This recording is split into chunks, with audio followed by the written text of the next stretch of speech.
Inter second year का हिंदी भाग 2 दिगंत, जिसमें पहला अध्याय मैं आरंभ कर रही हूँ। मलिक मोहम्मद जायसी का पहला पद है कड़बक उससे। लेकिन उससे भी पहले, उनके पदों को पढ़ाने से पहले मैं बता दूँ कि जीवन के बारे में जो बार बार परीक्षा में प्रश्न पूछे जाते हैं। तो मलिक मोहम्मद जायसी मलिक मोहम्मद जायसी इनका जन्म 15वीं सदी के उत्तरार्ध में माना जाता है, अनुमानतः 1492 ईस्वी को। जायसी भक्ति काल के निर्गुण भक्ति के प्रेमाश्रय शाखा के प्रमुख कवि माने जाते हैं।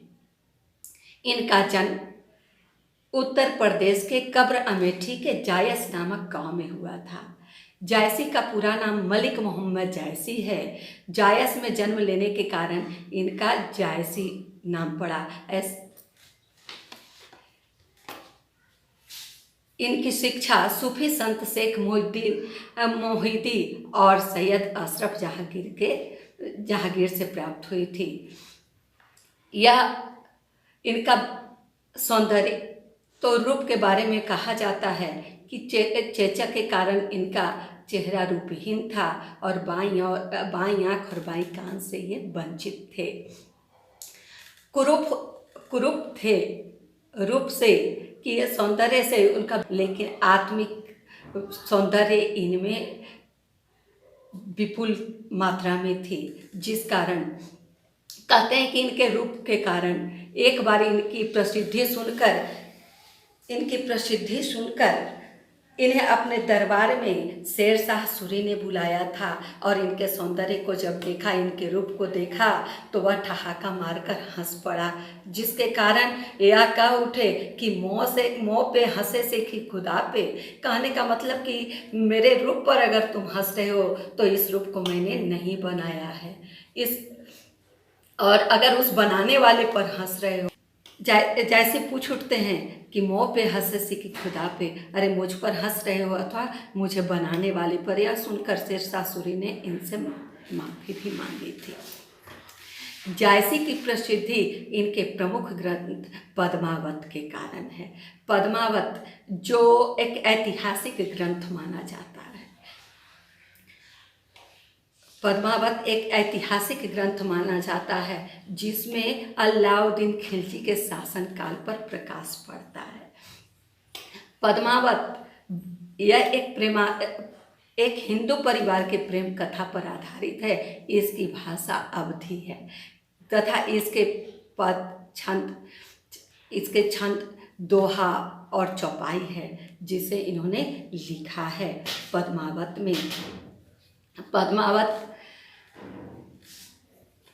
एक प्रेमाख्यानक काव्य होते हुए भी यह रहस्यवाद का एक प्रमुख काव्य ग्रंथ है, जिसमें पद्मावती परमात्मा के प्रतीक, रत्नसेन जीवात्मा के प्रतीक और नागमती संसार में फंसी हुई माया के प्रतीक और हीरामन तोता गुरु के प्रतीक है। परमात्मा को पाने के लिए जिस तरह जीवात्मा व्यग्र हो उठता है, तो वह स्थिति रत्नसेन की होती है, और सांसारिक माया से दुखी होकर बिछोड़ने के गम से जिस तरह संसार में फंसा हुआ जीव रोता है, वह स्थिति होती है नागमती की। और गुरु वही जो पंथ दिखावा और बिनु गुरु जगत को निर्गुण पावा। तो जगत में गुरु वही है जो रास्ता दिखाता है, और गुरु सुआ जो पंथ दिखावा, और वही गुरु तोता हीरामन तोता है जो राजा को सिंहल द्वीप का पथ दिखाया, पद्मावती का रास्ता दिखाया। तो यह पद्मावत जायसी के प्रमुख काव्य ग्रंथ हैं। और इस पद्मावत के अलावा भी जायसी ने अखरावट, आखरी कलाम, चित्ररेखा और करहनामा आदि अनेक काव्य लिखा है, लेकिन इनकी प्रसिद्धि का आधार पद्मावत ही है। पद्मावत में सेकेंड ईयर के विद्यार्थियों को साइंस अथवा आर्ट्स दोनों को ही पढ़ना है तो दिगंत भाग 2 और कड़वा के रूप में पद्मावत से ही 2 पदों को लिया गया है। कड़वा वह कड़वा शब्द जो जीवन के लिए उपयोगी है, जिस तरह नीम की पत्तियां जीवन के लिए उपयोगी होती हैं, भले कड़वी हों, वही कटु सत्य है। तो पहला पद में बता रही हूँ कि एक नयन कवि मोहम्मद गुनी सोई विमोहा जो कवि सुनी। कवि जैसे कहते हैं कि मैं एक आँख का हूँ किंतु मैं गुनी हूँ, मैंने कविता गुना है, कवि हूँ। सोई विमोहा जो कवि सुनी, और वही मुझ पर मुग्ध हो जाता है जो मेरी कविता सुनता है। चांद जैस जग विधि और तारा, अरे विधाता ने तो जगत में चांद बना दिया, दिन कलंक किन उजियारा।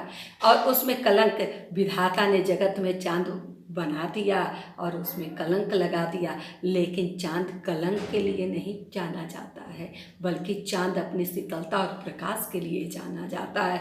जग सूझाए कहीं नैना, जैसे कहते हैं कि मुझे जगत एक ही आँखों से सूझता है, जिस तरह एक ही शुक्रा नक्षत्र जो है वह पूरे नक्षत्रों के बीच में चमकते रहता है। सुहासु का स्नग्धमा जो लही आम भरी डाम भन होई, जब तक आम के मंजर में नुकीलापन नहीं होता तो लही सुगंध बसाई न सोई, तब तक सुगंध उसमें बसता नहीं है। तो आम का मंजर नुकीलापन के लिए नहीं बल्कि वह अपने सुगंध के लिए जाना जाता है। कि न समुद्र पानी जो खारा, अरे विधाता ने जगत में समुद्र बना दिया और उसके जल को खारा कर दिया, किंतु समुद्र तो अति वह सूझा पारा, किंतु वह समुद्र खारापन के लिए नहीं जाना जाता बल्कि अथाह अपनी विशालता के लिए जाना जाता है। जो सुमेरु त्रिशूल विनाशा भा कंचन गिरी लागा कासा, कहा जाता है कि सुमेरु पर्वत को त्रिशूल से ईश्वर ने विनाश किया था, लेकिन वह विनाश के लिए नहीं जाना जाता बल्कि कंचन गिरी सर्वोच्च शिखर के रूप में जाना जाता है। जो लही घड़ी कलंक न पड़ा, जब तक सोनार के घर घड़िया जिसमें वह सोना को चमकाने के लिए डालता है वह कांच का बना होता है, वह घड़िया काला होता है, लेकिन उसमें जाने वाला सोना काला होकर नहीं निकलता। कांच होई नहीं कंचन करा, वह कांच कभी काला होकर नहीं बल्कि निखर कर कुंदन बन कर निकलता है। एक नैन जस दर्पण और तेहि निर्मल भाव, मेरा यह एक आँख दर्पण के समान है और मेरे भाव निर्मल हैं। सब रूपवंत गही मुख जो वहीं कर जाओ, और जितने भी रूपवंत हैं वह बड़े चाव से, जब मैं काव्य पाठ करता हूँ तो बड़े चाव से मेरे मुँह जोड़ते हैं। इस तरह पहले कड़वक में जायसी ने यह कहने का प्रयास किया कि संसार में व्यक्ति का महत्व उसके रूप से नहीं बल्कि गुण से होता है, इसलिए हमें गुण को ही विकसित करना चाहिए। दूसरा पद मोहम्मद दूसरा पद में जायसी ने पद्मावत के उन चीज़ों को दिखाया है जिसके माध्यम से यह बताना चाहा है कि जगत में व्यक्ति की कीर्ति अच्छा कर्म ही अमर होता है।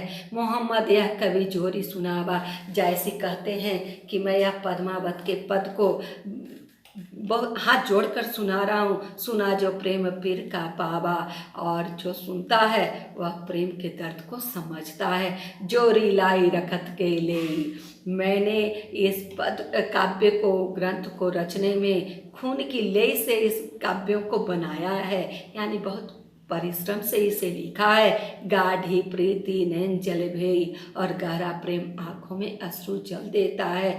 और मैंने जान कविता स्किना, और मैंने यह जानकर यह कविता किया है। मकु यह रहे जगत महुचीना, कवि को पूरा विश्वास है कि भले मैं कल जगत में नहीं रहूं लेकिन मेरा यह पद्मावत जगत में मेरी निशानी रहेगी।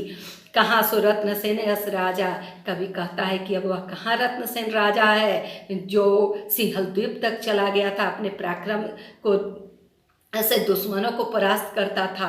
अब वह जगत में राजा रत्न से नहीं है, कहाँ सुआ असी बुद्धि उपराजा, और वह हीरामन तोता भी नहीं है जो अति बुद्धिमान था।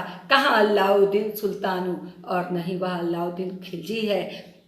कहाँ राघव जह कि न बखानू, और न तो वह राघव चेतन है जिसका मैंने बखान किया है। कहाँ स्वरूप पद्मावती रानी, और वह स्वरूप पद्मावती रानी भी अभी संसार में नहीं है। कोई न रहा जगत रही कहानी। कवि कहना चाहता है कि यह जगत नाश्वर है, इस जगत में कोई नहीं रहता, लेकिन व्यक्ति के अच्छे और बुरे कर्म ही रह जाते हैं। कवि कहता है कि धनी सो पुरुष जस की रति जासु। धनी धन्य वही पुरुष है, धनी वही पुरुष है जिसके जगत में कीर्ति है, नाम है, यश है। फूल मरे पे मरे न वासु। फूल तो मर जाता है लेकिन उसकी सुगंध नहीं मरती। कहने का मतलब कि वह खुशबू व्यक्ति के सांसों में बस जाती है, वह कभी खत्म नहीं होता। फूल तो मर जाता है लेकिन उसकी खुशबू सांसों में बस जाती है।